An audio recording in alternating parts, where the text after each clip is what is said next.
பக்தர்களுடைய அனுபவமும் இதுவே. 100 யோஜனை அகலமுள்ள கடலை தாண்டி தென்கரையில் உள்ள துஷ்டன் ராவணனுடைய லங்கா நகரத்தை அடைந்தேன். அங்கே அந்தப்புரவானத்தில் சிறை வைக்கப்பட்டிருந்த சீதையை கண்டேன். ராம ராம என்ற ஒரே சிந்தையாக உயிரை வைத்து கொண்டிருந்த அந்த ஜானகியை கண்டேன்.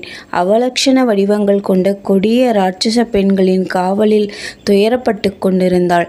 தலைமயிர் பின்னப்படாமலும் தரையில் படுத்தும் துக்கமும் கவலையும் நிறைந்த முகத்தினளாக உடம்பெல்லாம் நிறம் மாறி பனிக்காலத்து தாமரை குளம் போல ஒளி இழந்தவளை கண்டேன். அரக்கனிடமிருந்து தப்புவதற்கு உயிர் நீக்க எண்ணினாள்.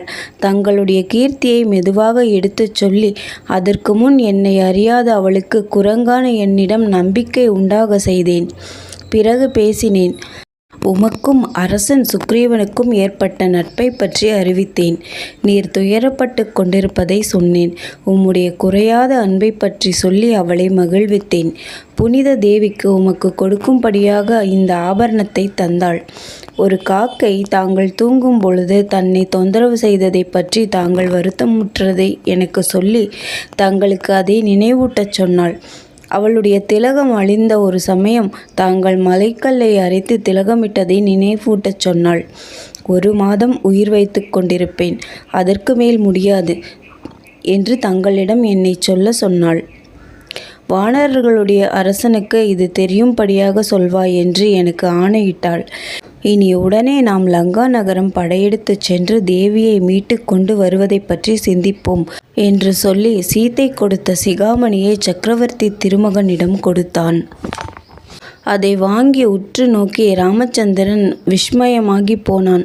பிறகு ஆனந்தமோ துயரமோ உணராத நிலையை அடைந்தான். சிகாமணியை மார்பில் வைத்து ஒற்றிக்கொண்டு லக்ஷ்மணா என்று அழுதான். வீரவாயுவின் புத்திரனே, சீதையை கண்ட வீரனே, உன்னைப்போல் நானும் இப்போது அவளை கண்டேன் என்று ஹனுமானை கட்டி அணைத்து கொண்டு எல்லா நிகழ்ச்சிகளையும் விஸ்தாரமாக மறுபடியும் சொல். என் அன்புக்குரிய வீரனே, சீதை என்ன சொன்னாள்? அதை திரும்ப திரும்பச் சொல்.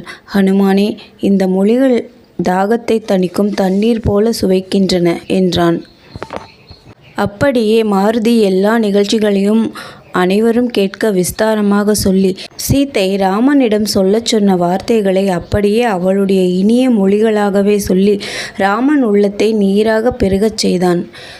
எத்தனையோ ராட்சசர்களை கொன்ற என் ராமன் ஏன் இப்படி நான் இங்கே தவித்து கொண்டிருக்க இன்னும் வரவில்லை? அரக்கனை சம்ஹாரம் செய்ய இன்னும் ஏன் வராமல் இருக்கிறார்? ஏன் ராவணனை வதம் செய்ய லக்ஷ்மணனை அனுப்பாமல் இருக்கிறார்? ஏன் வீரனானவர் என்னை உபேட்சித்து வருகிறார்?